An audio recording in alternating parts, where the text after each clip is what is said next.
Shalom Aleichem, Besem Hamasya. Salam sejahtera dalam nama Kristus.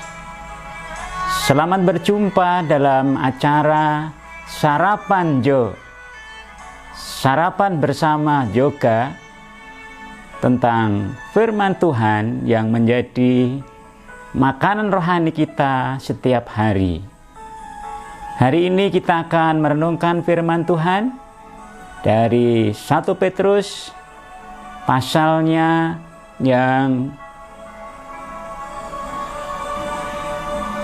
keempat, ayatnya yang ke-7 yang berbunyi demikian. Kesudahan segala sesuatu sudah dekat. Karena itu, kuasailah dirimu dan jadilah tenang, supaya kamu dapat berdoa. Saudaraku yang kasih Tuhan,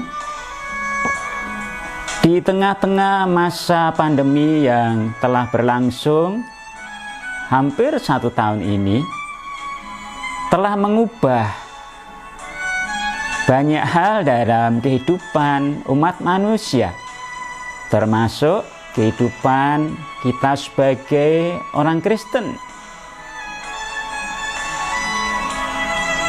Pada awal masa pandemi kita dibuat kegelisahan, kebingungan, bahkan ketakutan yang luar biasa. Bagaimana harus berbuat, bertindak, dan bagaimana menjalani kehidupan sehari-hari, termasuk dalam kehidupan iman kita. Di tengah-tengah situasi yang menakutkan pada waktu itu, bahkan ketakutan itu masih berlangsung sampai hari ini. Seringkali ketakutan semacam ini dapat diungkapkan dengan istilah fobia andilau, yaitu sebuah ketakutan antara dilema dan galau. Seolah-olah bahwa dunia ini memang akan segera berakhir. Sebagaimana firman Tuhan berkata, kesudahan segala sesuatu sudah dekat. Waktu itu ada banyak berita-berita pengajaran di sana-sini yang seolah-olah bahwa dunia ini benar-benar akan segera berakhir.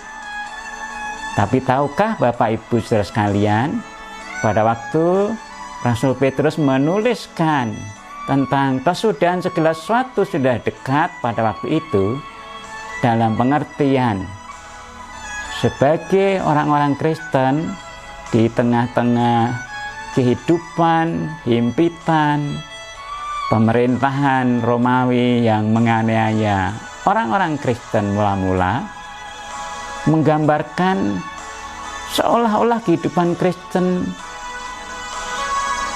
akan berakhir. Kesudahan segala sesuatu sudah dekat.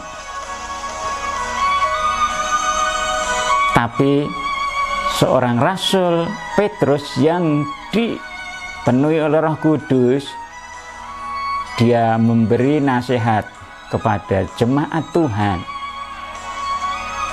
Di tengah kegalauan, ketakutan, kebingungan, dia menasihatkan, karena itu kuasailah dirimu dan jadilah tenang.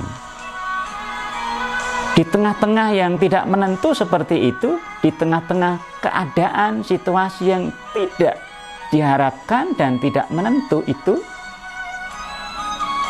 dua hal yang harus dilakukan. Pertama, menguasai diri. Bukankah itu buah roh? Menguasai diri adalah pekerjaan Roh Kudus yang menghasilkan buahnya, yaitu buah roh, penguasaan diri. Lalu yang kedua dikatakan jadilah tenang. Kalau orang bisa menguasai diri, maka sangat mungkin orang bisa menjadi tenang. Orang percaya yang dikuasai oleh Roh Kudus, yang menguasai dirinya, maka dia bisa menjadi tenang. Supaya apa? Supaya bisa berdoa.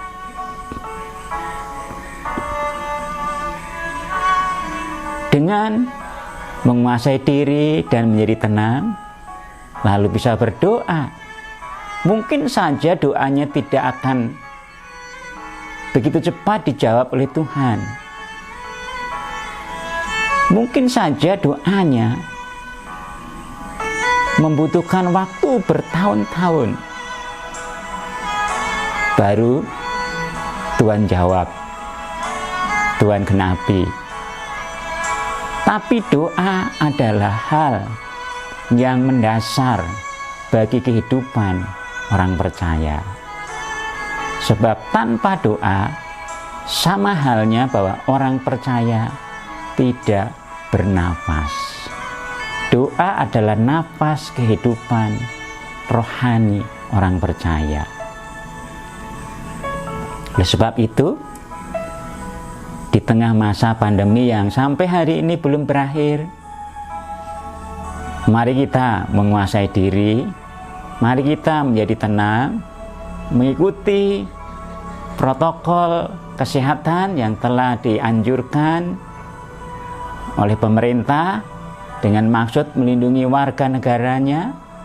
Sebagai orang Kristen, orang percaya, mesti kita taat kepada pemerintah, sebab pemerintah adalah wakil Allah. Dan juga demi kebaikan kita sendiri, juga kebaikan bagi orang lain. Dan jangan lupa kita berdoa. Mengapa harus banyak tinggal di rumah? Ini adalah kesempatan untuk banyak berdoa, banyak bersekutu dengan Tuhan, banyak membaca firman-Nya, banyak bersama-sama dengan keluarga, sehingga kasih sayang keluarga akan terpenuhi. Anak-anak yang membutuhkan kasih sayang dari orang tua akan terpenuhi secara cukup. Orang tua dapat mengajar kebenaran firman Tuhan dan memberi contoh teladan hidup rohani yang baik buat anak-anaknya. Yakinilah bahwa Tuhan punya maksud yang baik melalui keadaan yang terjadi pada masa ini.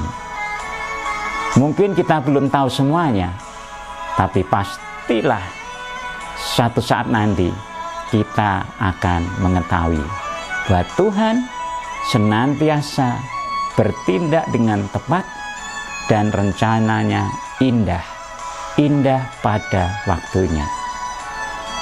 Kiranya Tuhan Yesus memberkati saudara dan saya. Haleluya, amin.